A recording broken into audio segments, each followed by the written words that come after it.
I found out my daughter got married from a Facebook post. No call, no invite, no conversation.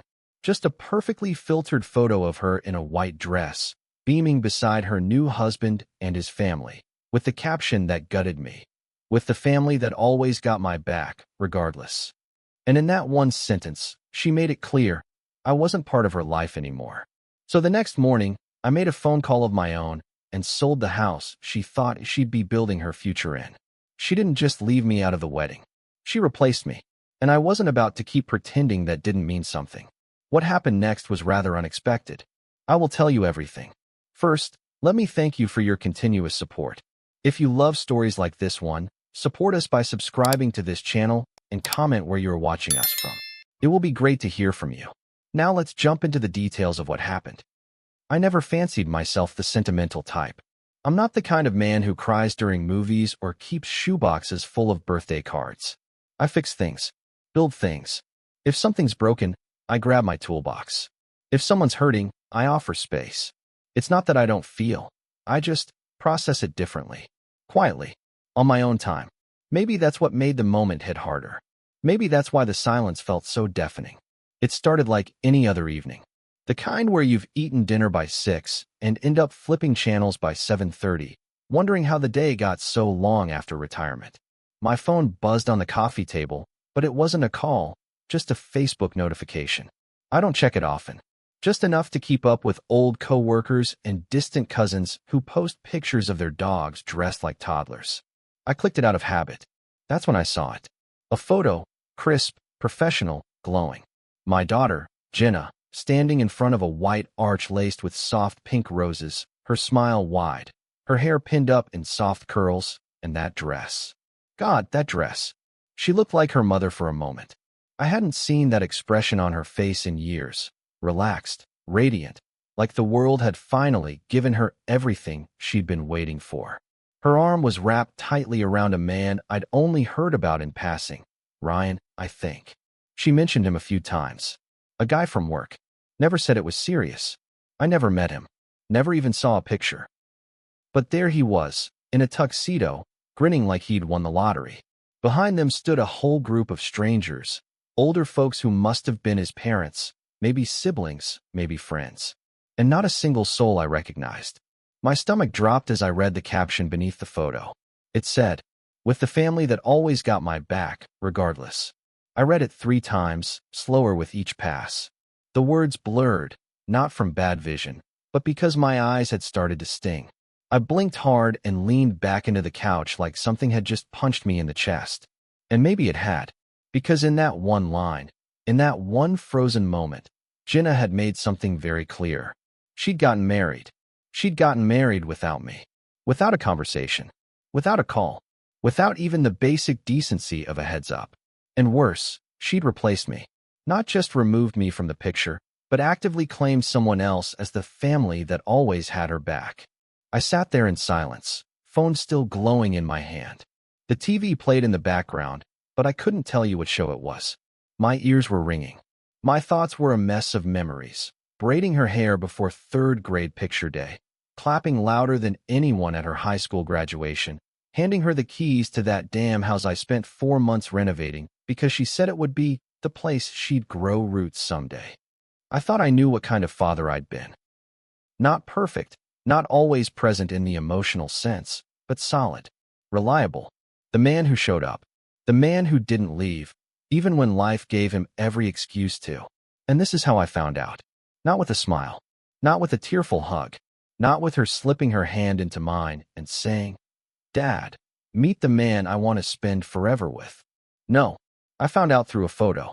And a caption, meant for strangers and clicks and social media hearts. The next morning, I stood by the kitchen sink staring out into the backyard. The grass was a little overgrown. I hadn't bothered mowing in over a week. My coffee had gone cold, but I didn't reheat it. I just held the mug, fingers curling around the ceramic like it could ground me somehow. I stared at the phone on the table for a good 15 minutes before picking it up. I didn't rehearse what I'd say. Didn't try to guess how she'd react. I just called her. It rang. Once. Twice. Then voicemail. Her voice was bright. Chirpy. The same recording she'd had since college. "Hey, it's Jenna. I can't come to the phone, but leave a message and I'll get back to you." I hung up without saying a word. I didn't call again. Instead, I opened my contacts and scrolled until I found Ralph Callahan, my old buddy from the trade. He was a licensed agent now, flipped more properties than I could count. We hadn't spoken in months, but I didn't hesitate. "Ralph," I said when he picked up, "you still in the business?" He chuckled. "Always, man. Retirement ain't for the weak. What's up?" "I'm selling the house." There was a pause. "The one on Lenox? Jenna's place?" "Yeah." "You sure?" "List it." He didn't ask questions. That's why I liked Ralph. He understood that sometimes a man didn't want to explain himself. He just needed something done. It was strange how easy it was. One phone call, and the thing I poured so much time and money into was on the market by the end of the week. Jenna didn't own the house, not legally. It was in my name. I'd bought it when the market dipped, renovated it myself, and told her it'd be hers when she was ready to settle down. I never drew up papers. Never put her on the deed. It was a gesture, a promise. She'd made her choice, and I was making mine. I didn't tell anyone at first. Not Elaine, my sister, who always asked too many questions. Not the guys at poker night. Not even the neighbor who used to wave at me every morning while I trimmed the hedges. I just went about my business. Took the for sale photos myself. Handed the keys to Ralph for showings. Kept busy. It was easier than thinking. But in the quiet moments, at night, mostly, I found myself going over every conversation Jenna and I had in the last year. Was there a moment I missed? A shift in tone? A cry for distance that I hadn't heard? I remembered the time she came over with takeout and didn't stay long. Said Ryan was waiting. I remembered the time I offered to fix her leaky sink, and she said, Ryan took care of it. I remembered her birthday dinner 2 months back. She canceled last minute. Said something came up at work. Maybe she'd been pulling away for longer than I wanted to admit. But nothing justified this. I wasn't some absent father. I didn't abandon her. I didn't gamble the mortgage or drink myself stupid or marry a woman who hated her. I was just me. Quiet. Steady. The man who kept her baby teeth in a drawer, even though he never talked about it. By the time the first showing was scheduled, the listing had already gained traction. The market was hot, Ralph said. Move-in ready homes were going fast. Offers will come in quick, he told me. You might want to give her a heads up, though. You know, since she's living there. I let out a short laugh. One of those bitter ones that doesn't feel good coming out. She's not living there. She's not. She moved in with her new family. I didn't explain further. He didn't press. That night, I opened Facebook again. Not out of curiosity, just habit. And there it was. Another post from Jenna. This time a video. A highlight reel, really. Wedding music. Slow motion shots. Kisses on foreheads. A voiceover of her vows. I watched all 3 minutes. At the end, she said, to the man who showed me what love is supposed to look like, thank you for stepping in when others couldn't. I love you, Dad. And she looked, not at me, but at Ryan's father, a man I'd never met. That's when I knew there was no coming back from this. I didn't sleep much that night. Not because of the video, though that haunted me, but because something had shifted in me. Something I couldn't unfeel. I'd spent my whole life believing I was building something lasting between us. That every late night, every scraped knuckle fixing her first car, every dance recital I attended without her mother by my side, it all added up to something. Something she'd carry forward with pride. But there I was, alone in my dimly lit living room, lit only by the flicker of the television I wasn't watching and the echo of her voice. Thank you for stepping in when others couldn't. I replayed it in my head over and over. That little turn of phrase. That little, razor-sharp lie. I was the one who stepped in. Who stayed. Who kept the lights on and the tuition paid and the fridge stocked. Who sewed the hem on her prom dress when she didn't want to ask anyone else. Who showed up at 2 a.m. when her tire blew out on I-85 and she was too scared to call a tow truck. I was the one who held her as she sobbed the day she found out she didn't get into her dream college. I was the one who handed her that goddamn house key and said, this is yours, kiddo, for your future. And she handed my place, my title, to someone else. The next morning, my eyes felt raw. I hadn't cried. Not in the way people think of crying. But something in me had burned all night. Burned until it turned into ash. At 7:46 a.m., I called her again. This time, The phone rang all the way through before it kicked to voicemail. Hey, it's Jenna. I ended the call before her chipper tone could finish. I stared down at the phone for a moment, then set it face down on the table like it had offended me. I wasn't going to beg her for an explanation. I wasn't going to crawl for answers. If she had something to say, she had every way in the world to reach me. She chose not to. So I chose to.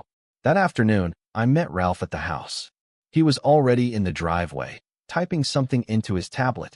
He looked up and nodded. Got two couples interested. Young, first-time buyers. Might be a bidding war if they move fast. Good, I said, my voice flat. You okay? He asked. I looked up at the house. The shutters I repainted last summer. The front door she picked out herself. The porch swing I installed because she said she wanted to drink coffee out there with someone she loved one day. I'm fine, I lied. Ralph gave a slow nod, the kind that said I won't ask again.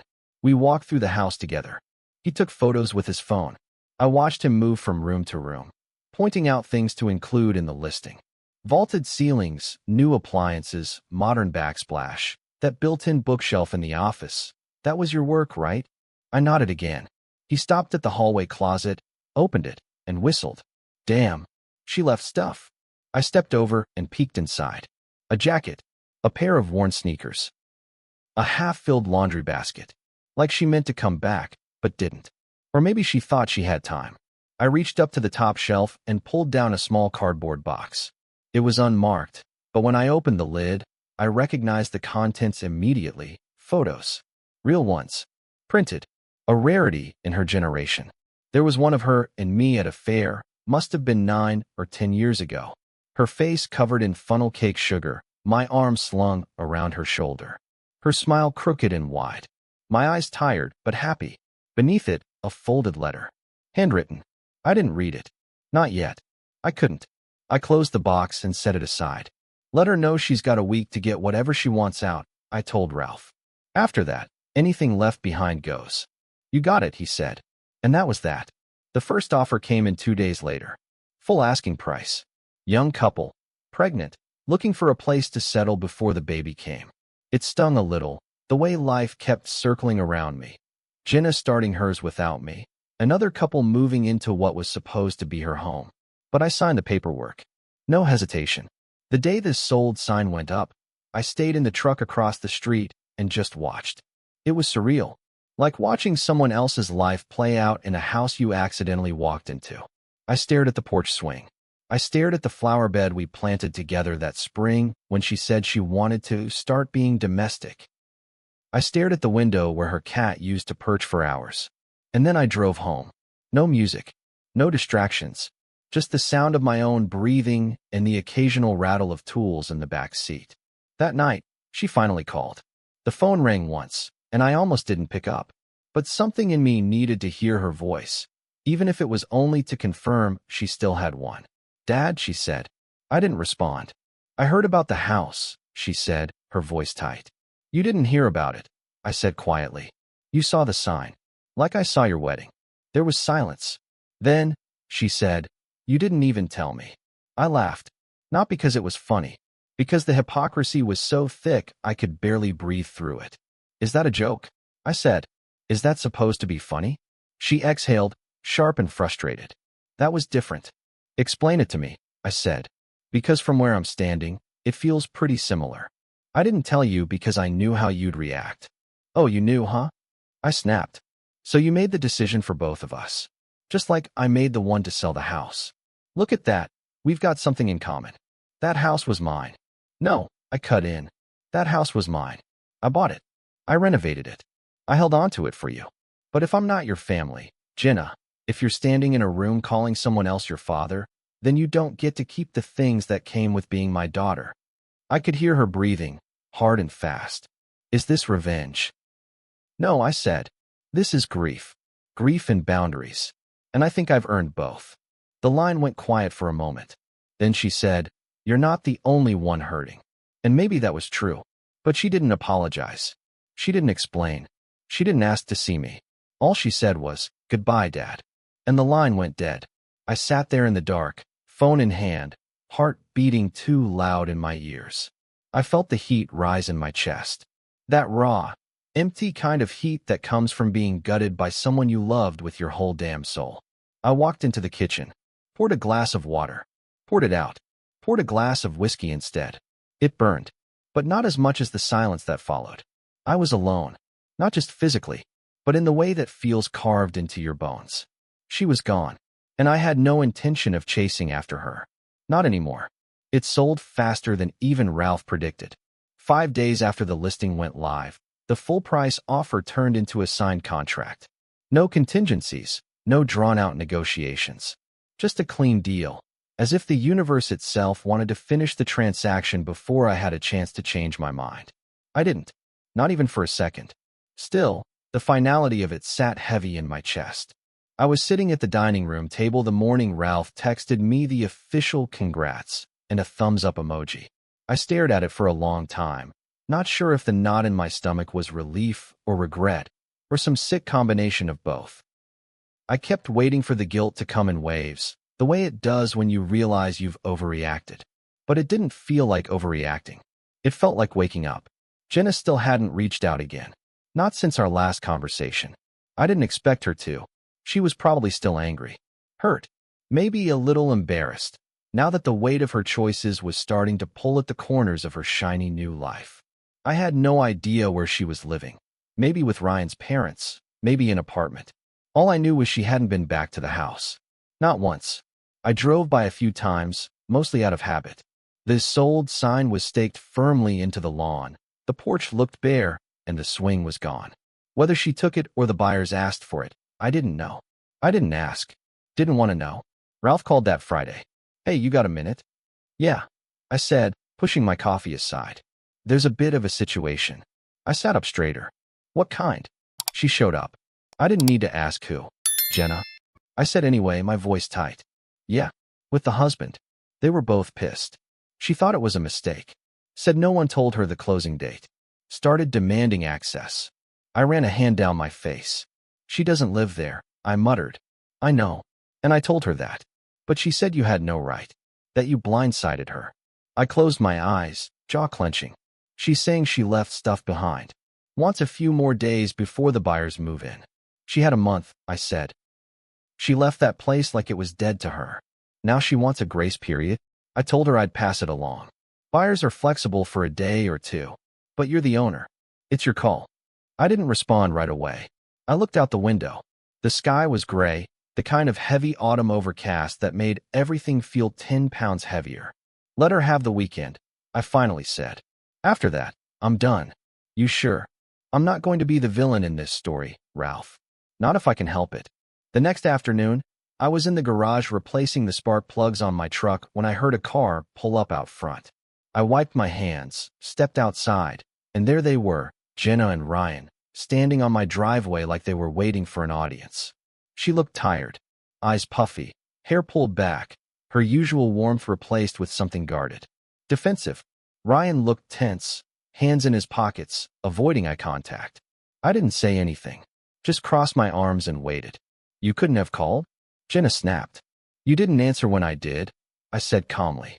"This was supposed to be our home," she said, voice trembling. "You gave it to me." "I said it was for your future," I corrected. "You chose a future that didn't include me." She flinched at that, but she didn't back down. "I didn't think I had to include every single detail." "You didn't include any detail," I cut in. "You got married. You changed your name. You stood in front of a crowd and thanked another man for being the father I've been since the day you were born. And now you're mad that I took back something I was only holding for you in the first place." "It wasn't about you," she said. "It was about starting a life that wasn't defined by what I owed you." That stopped me cold. "Owed me," I repeated, quiet and stunned. "I felt like I could never breathe around you," she said, eyes glistening now. "Like every decision I made had to align with what you'd want.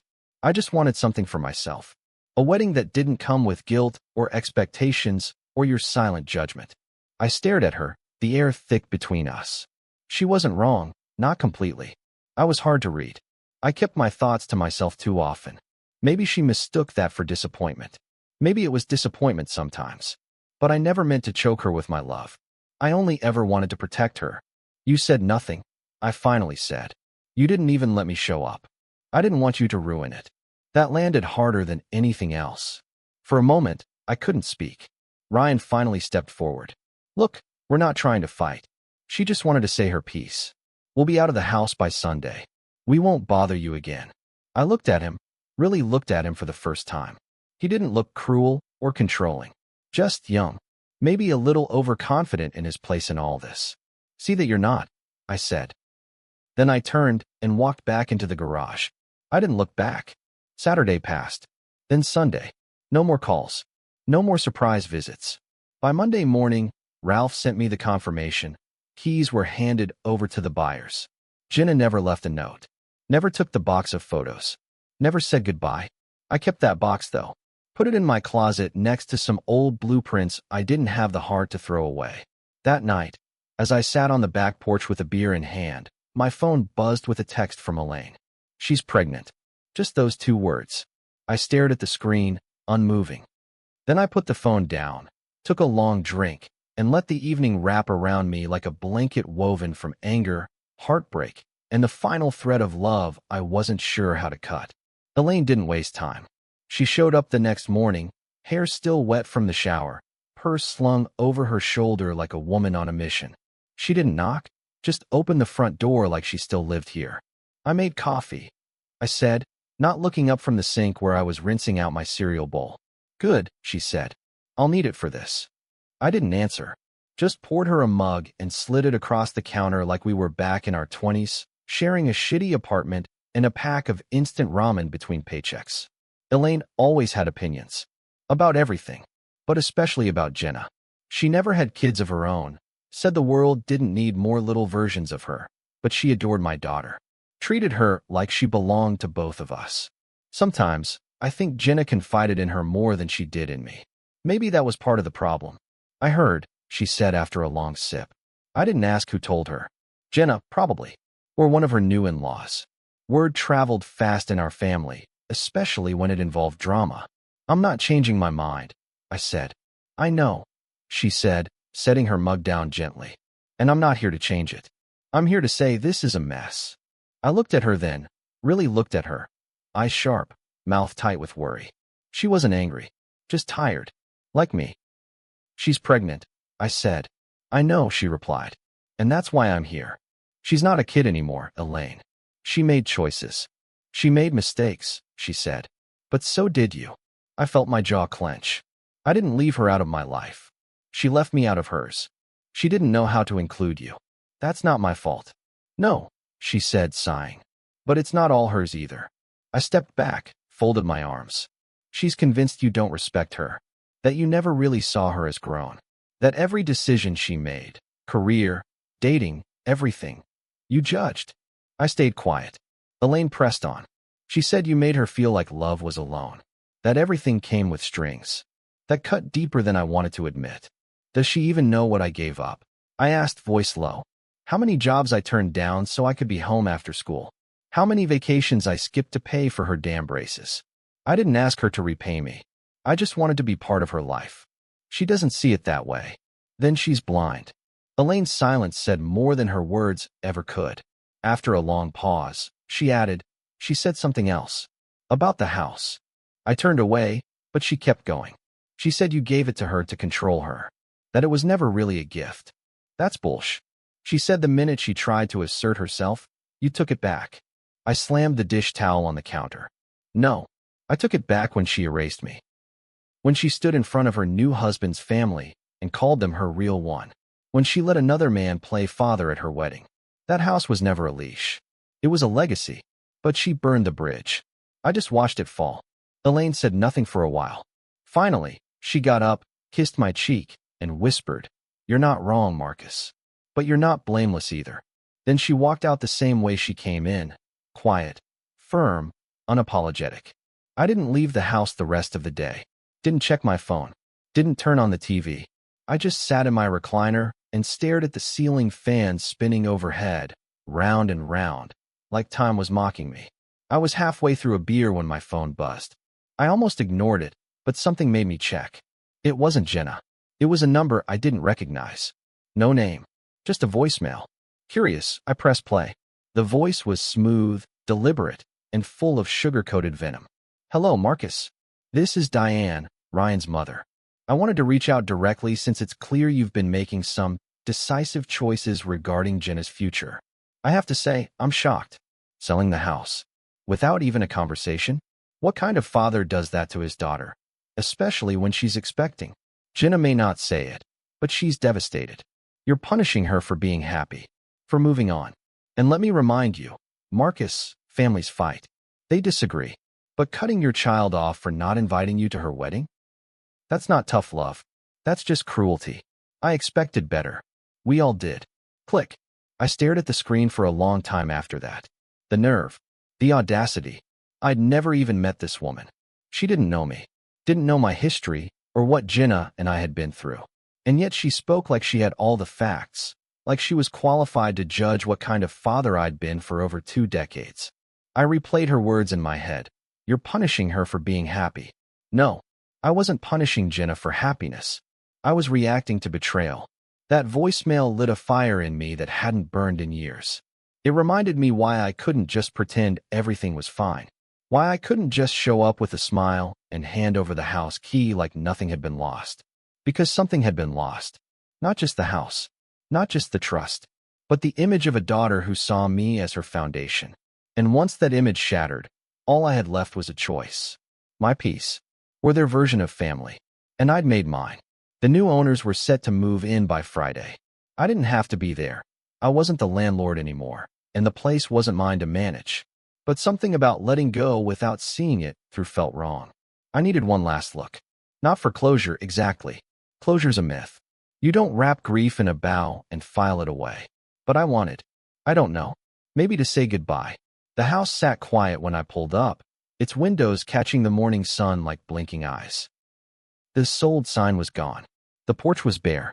No flowers, no swing, no life. Just siding and silence. I unlocked the door and stepped inside. The air was still. It smelled like sawdust and lemon cleaner. The kind of clean that comes from strangers trying to make a space feel new, not from love or routine. I walked room to room. My boots echoed against the hardwood I installed with my own hands. I ran a finger along the banister Jenna used to slide down when she was too old to still be doing that. The bedroom door was cracked open. Empty walls. Clean carpets. But in the smallest room, the one Jenna once called her maybe nursery someday, there was something waiting for me. The cradle. Handmade. Sanded smooth. Pinewood.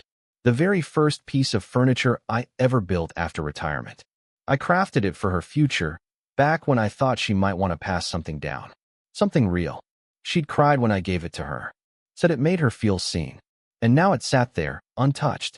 She could have taken it. She knew it was here. But she didn't. I don't know if it was a statement or a mistake. But either way, it broke something open in me. I stood there for a long time, running my hand along the rails. I imagined a baby sleeping there. My grandchild. A soft bundle of new breath and fresh hope. And I wouldn't be there. Not for the first steps. Not for birthdays. Not for scraped knees or stories or hugs. That thought twisted something in me. Something ancient and aching. Behind me, the floor creaked. I turned. It was Jenna. She stood in the doorway, her face pale, hands clasped over the swell of her stomach. We stared at each other, neither one of us speaking. "You came," I said finally. She nodded. "I didn't know you'd be here." Her voice was softer than I remembered. Or maybe I'd just hardened to it. "I just wanted one last look," she said. "So did I." Her eyes dropped to the cradle. "I couldn't carry it," she whispered. "It felt wrong." "Because you're not ready?" I asked. "Because it doesn't belong to me anymore." I didn't respond. She took a step inside. "I thought you built this for my baby." "I built it for yours. But I also built it for mine." She nodded, eyes shining. "I'm sorry," she said then, barely audible, "for the way I handled everything." I looked at her. Really looked. She looked older. Not in years, but in weight. The kind you carry when you've done damage you don't know how to undo. "You made your choices," I said. "I made mine. I didn't mean to replace you." "No," I asked. "You called another man your father on the biggest day of your life." "I didn't want to cry," she said. "I didn't want to feel guilty. I was angry. And scared. And stubborn. And you still are." "Maybe," she whispered. We stood there in the quiet, the cradle between us like some kind of broken offering. I'm not going to beg to be part of your life, Jenna, I said. I did that for 25 years. I showed up. I gave everything. If that wasn't enough, then you're free to find what you need somewhere else. She wiped at her face. You were enough. Then you should have said that before you called someone else dad. She didn't argue, just nodded, eyes on the floor. I turned to leave. At the door, I paused. I'm not taking the cradle, I said. It stays. Whether you use it or not. That's up to you. She looked at me then, really looked. And for the first time since all this started, I saw something flicker in her expression. Not guilt. Not pride. Grief. I miss you, she said. I miss you too, I said. But I don't miss how you made me feel. Then I walked out, closed the door, and didn't look back. The days that followed were strangely quiet. Not the kind of quiet that begs to be broken, but the kind that settles into your bones, like the house finally exhaled after holding its breath too long. The cradle stayed. I never asked what Jenna did with it. Never drove by to see if it made it to her new place. Some things aren't mine to check on anymore. I wish I could say I felt peace immediately. That walking out of that house with my head held high left me lighter. But truth is, I carried her absence like a phantom limb. Still reached for it sometimes. Still rolled over in bed expecting a text. Still caught myself pausing when I passed the baby aisle at the store, thinking maybe I should get something, before remembering I probably wouldn't be invited to that kind of moment. Grief is like that. It doesn't knock. It shows up mid-sentence, or in the grocery line, or when your hand brushes the empty cradle in your garage and you have to sit down because your knees go weak for no damn reason. But I never called her. Not once. Elaine checked in weekly, sometimes twice a week. She'd give me little updates I didn't ask for. She's showing now, she said once. Looks just like her mother did when she was pregnant. Another time, Ryan got a new job. They're trying to find a bigger place. I nodded. I always nodded. Never interrupted. Never commented. But I never said I wanted to be updated. It's not that I stopped loving Jenna. I couldn't. You don't unlove your child. But love, I learned, has to breathe. It has to be a two-way street. Otherwise, it becomes a leash. And I'd spent too many years confusing silence with sacrifice, thinking that if I just did enough, gave enough, was enough, she'd never turn away. But she had, and I had to respect that, even if it broke me. One afternoon, maybe a month after the house closed, I was on the porch repainting the railing when my phone buzzed. I almost didn't check it. My hands were full, brush halfway dipped in a can of white primer. But something told me to look. It was a text. From Jenna. Hope you're okay. Baby's coming soon. No emoji. No picture. Just a line of text. A reach. Maybe a test. I stood there a long time, staring at the words, wondering what they meant. If it was an invitation. A peace offering. Or just her way of reminding me that she hadn't forgotten who I was, even if she'd sidelined me. I didn't respond. Not because I was angry. Not anymore. But because I'd learned the hard way that some lines, once crossed, can't be uncrossed. Some wounds need distance more than they need dialogue. She knew where to find me. My number hadn't changed. My door hadn't locked. But I wasn't going to chase her into a life she'd already chosen without me in it. It rained that evening. Hard. The kind of downpour that scrubs the streets clean. I watched it from the window, beer in hand, the sound of it pounding against the gutters like a drumline. For a moment, I pictured her in some hospital room, nervous and wide-eyed. I pictured her reaching for her husband's hand, breathing through the pain, becoming something new. A mother. And I prayed, not out loud, not dramatically, just quietly inside my chest, that she would be better at it than I was. Or maybe not better, just braver. I prayed her child would never have to wonder if they were loved. I prayed she'd never have to feel erased. People talk about forgiveness like it's a light switch. On or off. You either do or you don't. But it's not like that. Not for me. Forgiveness is the line I drew between what I gave and what I lost. It's the space I keep between memory and boundary. It's the reason I didn't burn that cradle, or delete her contact, or say anything cruel in our final conversation. But it's also the reason I didn't answer her text. Forgiveness isn't the same as reentry. Sometimes, love means letting someone go. Sometimes, it means staying gone yourself. Have you ever had to draw a hard line with someone you loved, even your own child? Let me know your thoughts in the comments. I'm not here to judge anyone, but I do believe there's a point where silence becomes self-preservation. If this story hit a nerve, share your story too. Let's talk about the lines we draw and the peace we fight to keep.